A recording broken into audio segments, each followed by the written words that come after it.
തകർന്നു കിടക്കുന്ന പെരിയോൻ കവല കോടാലിപ്പാറ റോഡിന് പരിഹാരമാവുന്നു. മന്ത്രി റോഷി അഗസ്റ്റിൻ റോഡ് യാത്രായോഗ്യമാക്കുവാൻ 25 ലക്ഷം രൂപ അനുവദിച്ചു.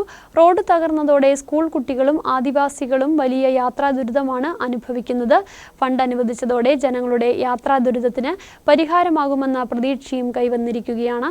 പെരിയോൻ കവല കോടാലിപ്പാറ റോഡ് PMGSY പദ്ധതിയിലാണ് നിർമ്മിച്ചത്. എന്നാൽ പിന്നീട് റോഡിനെ അധികൃതർ അവഗണിച്ചു. ഇതോടെ റോഡ് തകർച്ചയിലുമായി.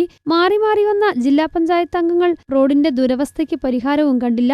ഇതോടെ ഇതുവഴിയുള്ള യാത്രയും ദുരിതപൂർണമായി. ദിവസേന നൂറുകണക്കിന് കുട്ടികൾ വാഹനത്തിലും കാൽനടയായും യാത്ര ചെയ്യുന്ന റോഡാണിത്.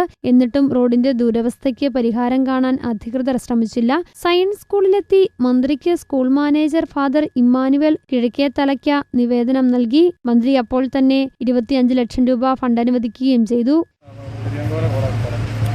ഞാൻ ആ സയൻസ് സ്കൂളിലെ ആനുവൽ മീറ്റിൽ പങ്കെടുക്കാൻ വന്നപ്പോഴാണ് പെരിയോൻ കവല കോടാലിപ്പാറ റോഡ് അതുമായി ബന്ധപ്പെട്ട് ഒരു നിവേദനം എനിക്ക് ലഭിക്കുകയും ഇക്കാര്യത്തിൽ ശ്രദ്ധ കൊണ്ടുവരണമെന്ന ആവശ്യപ്പെടുകയും ചെയ്തു.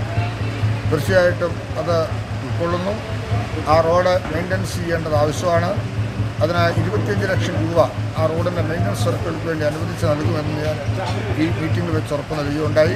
അതിനാവശ്യമായ നടപടി സ്വീകരിക്കും. ജനങ്ങളുടെ സുരക്ഷ മന്ത്രിയുടെ ശ്രദ്ധയിൽപ്പെടുത്തിയ ഉടനെ തന്നെ ഫണ്ട് അനുവദിക്കുന്നത് ഇതാദ്യമായാണ്. ഇതോടെ റോഡിലെ യാത്രാ ദുരിതത്തിന് പരിഹാരമുണ്ടാവുമെന്ന പ്രതീക്ഷയിലാണ് പ്രദേശവാസികൾ. News bureau, Kattappana.